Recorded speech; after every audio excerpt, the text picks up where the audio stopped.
every manufacturer in the world. And once again, this may sound controversial to you. I disagreed with the bailout of General Motors, and I disagreed with the bailout of Chrysler Corporation.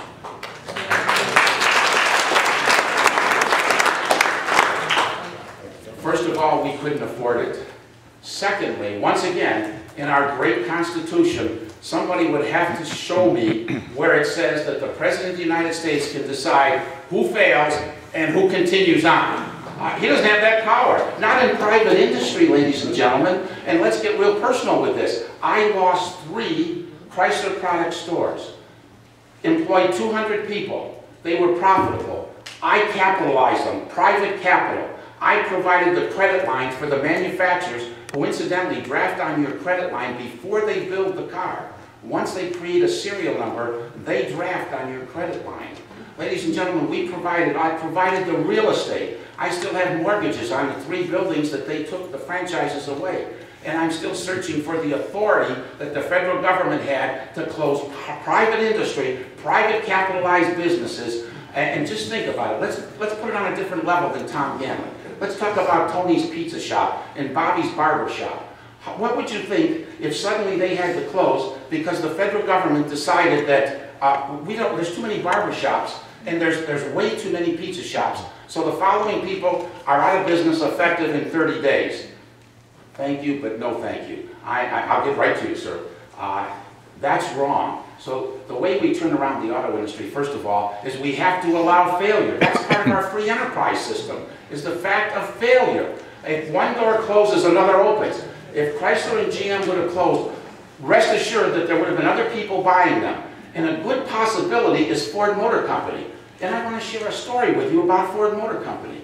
Alan Mulally, who's the president of Ford Motor Company, came to Ford from Boeing, where they build big airplanes.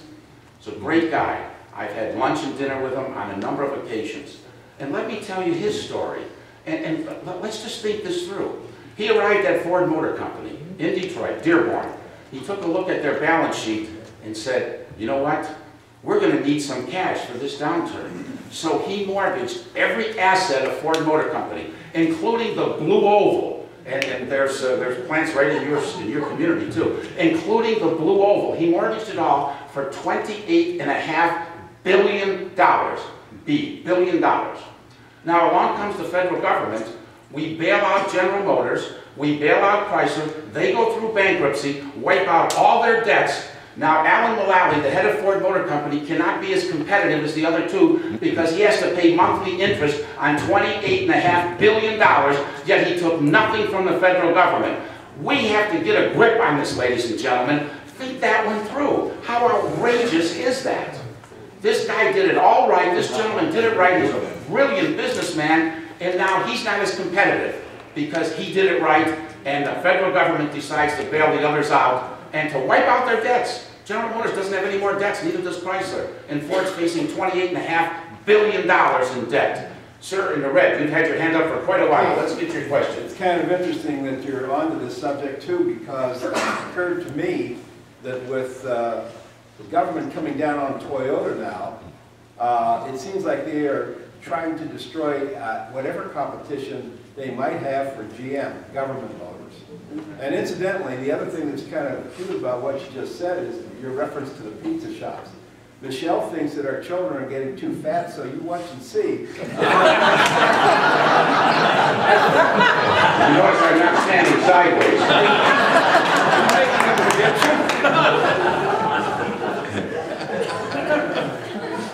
Thank you. That was a comment rather than a question, wasn't it?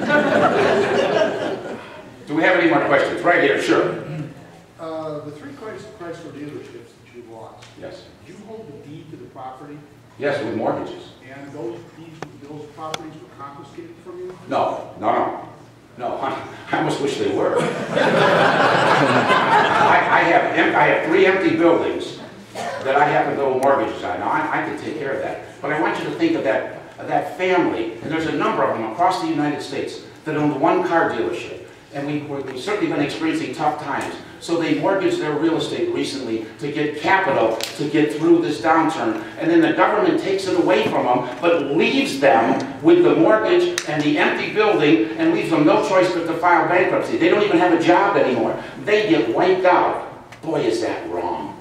Boy, is that wrong. And I feel for those people. Tom Ganley will be okay. You know, I'm not here to tell you a story. I'll be fine, but those other people won't. And I've had personal experiences. I've been elected to the national, it's called NADA, the National Automobile Dealers Association in Washington, D.C. And I've sat with some of those people, and that's a sad story. That's with third generation, and they're wiped out.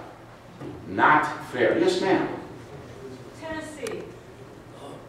The Mountaineer State. Hall of Fame. Public domain.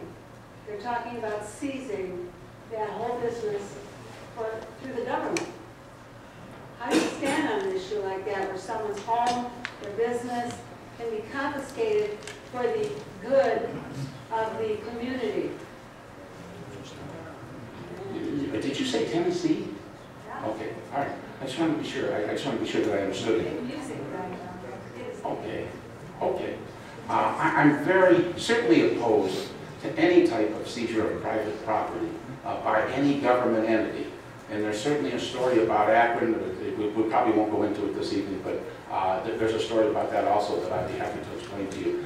But I'm not in favor of government taking any private business or private property. That's not right. Now, there are certain circumstances where that happens sometimes that benefits everyone, and we can talk about that. But you have another question now. Yes, my question was, how concerned are you about Acorn interfering with our politics? Because I know all of us Acorn. Acorn is a national embarrassment. And ladies and gentlemen, you've heard my background.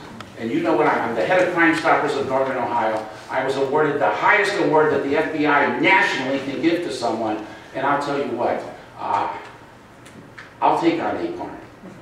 I'm standing here looking you right in the eyes and tell you that I'll take them on. I happen to think they're illegal, I think they're immoral, and I think that they're the lowest dregs of society, and we have an obligation to take them on. They have no right to interfere. They were in downtown Cleveland taking homeless people to vote and telling them how to vote and then paying them to do that, and that's against the law.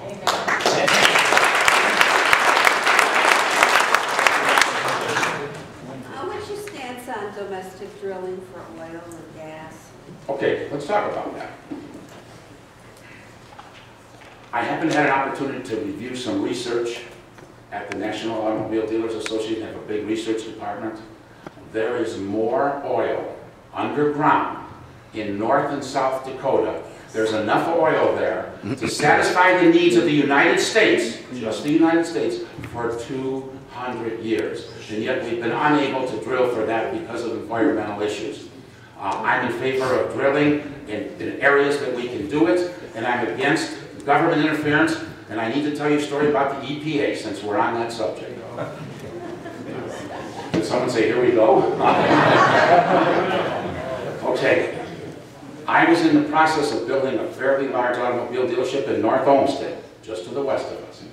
It was, as I remember, about a 42,000 square foot building for Volkswagen. Everyone had signed off for it in North Olmsted. The building department, the mayor, everyone, the zoning and planning, everyone signed off. We're under construction. We're 3 months into construction, and I get visited by, first of all, we started construction in November. The administration in North Olmsted changes in January.